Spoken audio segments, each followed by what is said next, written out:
Merci beaucoup. Monsieur le maire, cher Édouard, merci pour ton accueil. Je suis vraiment très heureuse que nous ayons pu organiser ce déplacement. Et je dois dire à Philippe Courard que lorsqu'à Bruxelles, en faisant la visite des différents stands où étaient représentés les différents pays, mais également les différentes associations qui ont été mises en lumière à l'occasion de l'année européenne de lutte contre la pauvreté, j'ai découvert Casabella, une association ambraise. Évidemment, ma pensée n'a fait qu'un tour. Et je me suis dit, il faut absolument, si Édouard en est d'accord, que nous puissions ensemble nous retrouver dans sa ville du Havre pour rendre hommage au travail associatif, pour cette association naturellement, mais de manière plus générale, rendre hommage au travail associatif et témoigner, là je l'ai dit à mon collègue Philippe Courard, de cette volonté européenne d'aborder la question sociale dans une approche convergente, dynamique et résolue. C'est la raison pour laquelle, monsieur le sous-préfet, mesdames et messieurs les élus, adjoints, conseillers municipaux, mesdames et messieurs les présidents d'associations, mesdames les présidentes aussi, et vous tous qui êtes réunis aujourd'hui pour nous accueillir, Philippe Courard et moi-même, je veux vous témoigner naturellement la gratitude du gouvernement. Je crois qu'il est dépassé ce temps où nous avions de l'action sociale une conception jacobine et descendante fondée sur des organisations publiques verticales et prescriptives d'une forme homogène de l'action sociale. Quand votre maire, mesdames et messieurs, Édouard Philippe parle de cette globalisation de l'action, il dit prendre le sujet par tous les bouts. Cette approche du 360 degrés en matière sociale suppose que nous remettions en question la place de l'État, la place des collectivités territoriales et des collectivités locales aux côtés des acteurs de terrain. De prescription, il n'y a pas.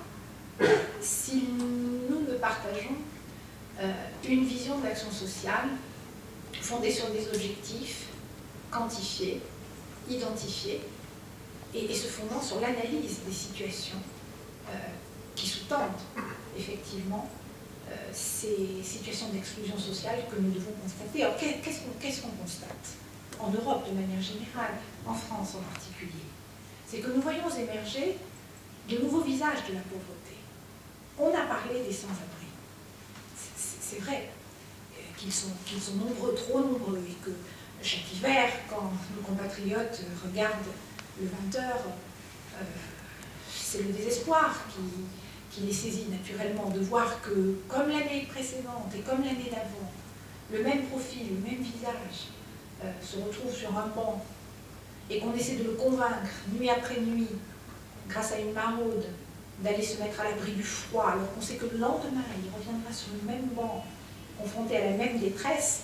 Bien sûr que c'est un sentiment d'impuissance et parfois de désespoir. Mais à côté de ce visage, si je puis dire, habituel, tristement habituel de la pauvreté, nous avons vu émerger dans vos permanences, dans vos centres d'accueil, un nouveau visage de la pauvreté. Ce sont les familles monoparentales, les travailleurs pauvres, les étudiants, les retraités, c'est-à-dire des compatriotes qui ne sont pas privés de revenus, mais dont le niveau insuffisant des revenus prive de la juste capacité d'inclusion sociale.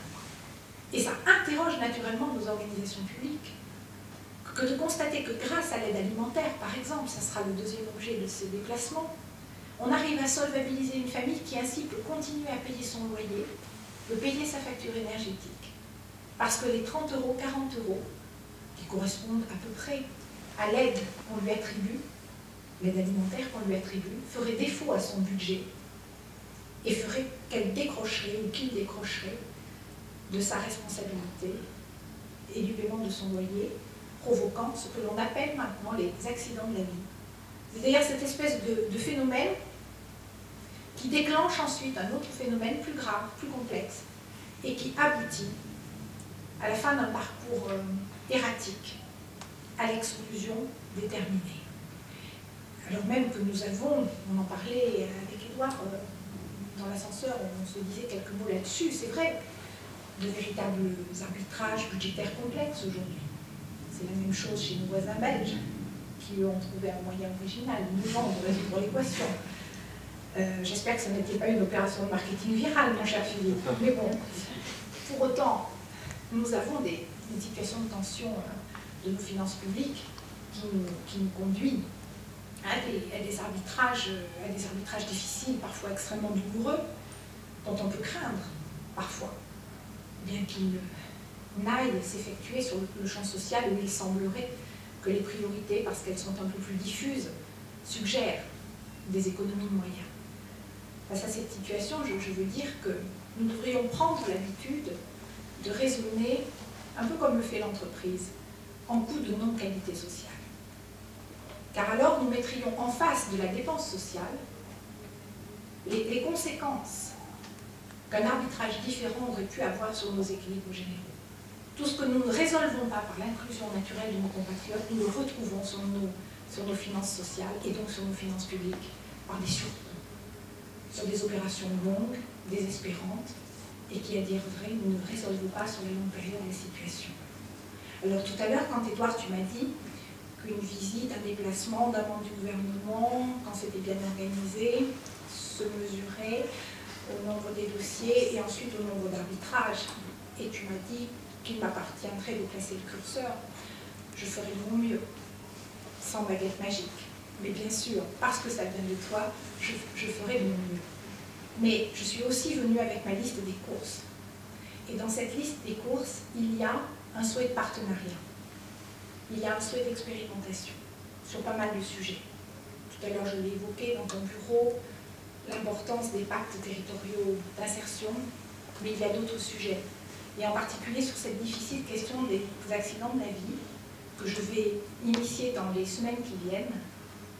Chaque fois, mesdames et messieurs, qu'il vous sera possible, soit de participer à la réflexion, soit de faire remonter des préoccupations qui sont les vôtres et des constats, sachez que naturellement, les membres de mon cabinet et moi-même, par l'intermédiaire d'Édouard, nous serons évidemment preneurs de ce que vous pouvez avoir à nous dire et qui permettra de développer des initiatives et des innovations aussi pertinentes que possible, malgré les contraintes.